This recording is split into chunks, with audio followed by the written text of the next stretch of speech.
اعوذ باللہ من الشیطان الرجیم، بسم اللہ الرحمن الرحیم۔ السلام علیکم معزز سامعین کرام۔ اللہ تبارک و تعالیٰ کے اور حضور علیہ الصلوۃ والسلام کے اس دیوانے کا ذکر آج ہم کرنے والے ہیں جو دریائے دجلہ میں اس نے اپنے گھوڑے دوڑا دیے تھے، اور وہ کس طرح گھوڑے دریا میں ڈالے تھے اور کون سے الفاظ اس نے دہرائے تھے، اور لشکر اسلام کے ساتھ کیا ہوا تھا، اور انہوں نے کیسے دریائے دجلہ کو پار کیا۔ آج ہماری ویڈیو اس کے بارے میں آپ سے گزارش کی جاتی ہے، اگر آپ ہمارے چینل پر نئے ہیں تو چینل کو سبسکرائب کریں اور بیل آئیکن کے بٹن کو پریس کر دیں تاکہ ہماری نئی آنے والی اسلامی ویڈیو آپ تک بر وقت پہنچتی رہے۔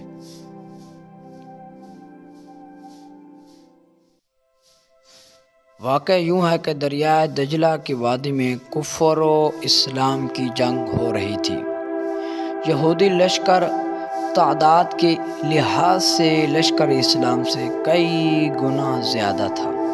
سامان حرب بھی ان کے پاس بکثرت موجود تھا، اور سب سے بڑی بات یہ تھی کہ اگر انہیں شکست بھی ہو جائے تو دریائے دجلہ پار کرنے کے لیے ان کے پاس کشتیوں اور جہازوں کا انتظام تھا، اور دریا کے دوسرے کنارے مدون کا قلعہ ایک مضبوط قلعہ تھا جو یہودی لشکر کو پورے طریقے پر پناہ دے سکتا تھا۔ جنگ زوروں پر تھی، زخمیوں کی چیخیں اور گھوڑوں کی ہناہٹ نے آسمان سر پر اٹھا رکھا تھا۔ کان بڑی آواز سنائی نہ دیتی تھی۔ ایک دفعہ تو ایسا ہوا کہ قریب تھا کہ لشکر اسلام شکست سے دو چار ہو جائے، مگر لشکر کے سپہ سالار نے وہلانہ انگریز تقریر کی، مجاہدین کے حوصلے بڑھا دیے، اور پھر لشکر اسلام نے تعاقب کیا۔ یہودیوں کے پاس دریائے دجلہ پار کرنے کا مکمل انتظام تھا، چنانچہ وہ دیکھتے ہی دیکھتے دریا سے پار گزر گئے۔ اتنے میں لشکر اسلام دریا کے اس کنارے پر پہنچ چکا تھا۔ 60,000 گھوڑوں کنارے دریا پر کھڑے اپنے سپہ سالار کے حکم کا منتظر تھا۔ دریا اپنی طغیانی اور موجوں سے بہہ رہا تھا۔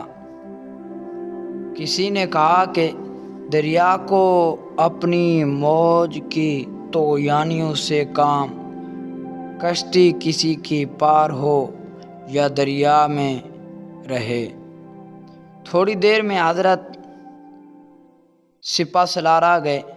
فرمایا، سپاہیوں کیوں کھڑے ہو گئے ہو؟ کہا کہ دریائے دجلہ کے لہروں سے ڈر گئے ہو؟ مجاہدین نے کہا، صرف اور صرف آپ کی حکم کا انتظار ہے، آپ حکم دیں، ہم اپنے گھوڑے دریا میں ڈالنے کے لیے تیار ہیں۔ آپ نے فرمایا کہ سب سے پہلے میرا گھوڑا جائے گا۔ آپ نے اپنے گھوڑے کو دریا میں ڈالتے ہوئے فرمایا، وَفَوِّضُوا أَمْرِي إِلَى اللَّهِ إِنَّ اللَّهَ بَصِيرٌ بِالْعِبَادِ۔ گھوڑا پانی کی سطح پر سوار ہو گیا تو تمام لشکر اسلام نے اپنے اپنے گھوڑے دریا کی سطح پر ڈال دیے۔ سب کی زبان پر جاری تھا، بسم اللہ مجریہا و مرساہا، آنے دو یا ڈوب دو، اب تو تمہاری جانب کشتی تم ہی پہ چھوڑی، لنگر اٹھا دیے ہیں۔ لشکر اسلام کے گھوڑے دریا کی سطح پر دوڑتے جا رہے تھے، اور دریا سے چینٹوں کی بجائے گرد اڑتی نظر آتی تھی۔ لشکر اسلام دریا دجلہ پار کر گیا، مگر کسی کے گھوڑے کی زین تک بھی نہیں بھیگی تھی۔ علامہ اقبال فرماتے ہیں کہ دشت دشت ہے دریا بھی نہ چھوڑے ہم نے، بحر ظلمات میں دوڑا دیے گھوڑے ہم نے۔ معلوم ہوا کہ مقبولان بارگاہ الہی کے پانی پر پورا تصرف ہے، پانی بھی ان کا احترام کرتا ہے۔ اصل بات یہ ہے کہ کی محمد سے وفا تو نے تو ہم تیرے ہیں، یہ جہاں چیز ہے کیا لہو قلم تیرے ہیں۔ لشکر اسلام دریا کو پار کر گیا تو سپہ سالار نے کہا اگر کسی سپاہی کی کوئی چیز دریا میں گر گئی ہو تو بتائیں، میں دریا سے واپس لے کر دوں۔ ایک سپاہی نے کہا کہ اگر کوئی چیز گر گئی ہو تو دریا کا بہاؤ اسے بہا کر لے گیا ہوگا، اب واپس کیسے مل سکتی ہے؟ آپ نے فرمایا اگر تمہاری کوئی چیز گر گئی ہے تو بتاؤ۔ اس نے عرض کیا حضور میرا لکڑی کا پیالہ گر گیا ہے۔ آپ نے دریا کو حکم دیا کہ میرے سپاہی کا پیالہ واپس کر دے۔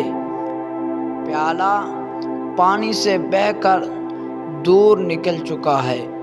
دریا کے پانی میں ایک چکر سا بنتا ہے اور بنتا گیا وہ پیالہ دریا کے اوپر کی سطح پر آتا گیا، آخر دریا نے پیالہ اچھال کر باہر پھینک دیا۔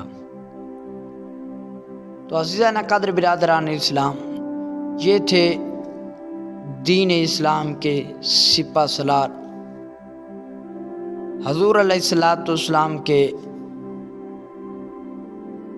عاشق حضرت سعد بن ابی وقاص کا یہ واقعہ ہے، یعنی جس نے حضور علیہ السلام کے ساتھ محبت کی ہے اس کا ہر چیز پر پورا تصرف ہوتا ہے، چاہے وہ دریا ہو، سمندر ہو، پانی ہو، پہاڑ ہو، جو بھی ہو، ان کے لیے وہ راستہ کھول دیتے ہیں۔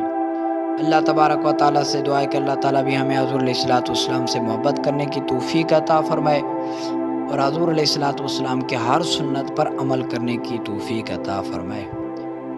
آمین ثم آمین۔